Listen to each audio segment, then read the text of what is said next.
પાટણ જિલ્લામાં નાગરિક સંરક્ષણ સેવામાં સભ્ય તરીકે જોડાવા માટે અરજીઓ મંગાવવામાં આવી છે।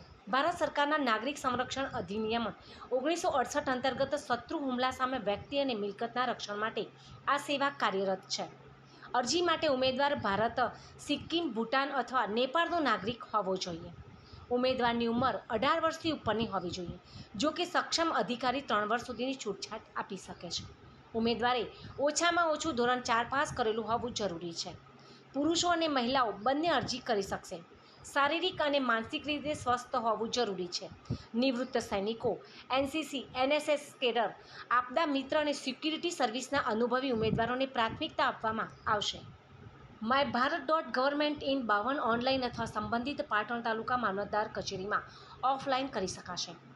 અરજી ફોર્મ અને સ્વઘોષણા પત્ર પાટણ મામલતદાર કચેરીમાંથી મેળવી શકાશે। અરજી 15 મે 2025થી 31 મે 2025 સુધી સ્વીકારવામાં આવશે। જિલ્લા મેજિસ્ટ્રેટ પાટણે જણાવ્યા મુજબ આ સેવા માટે કોઈ વળતર મળવાપાત્ર નથી।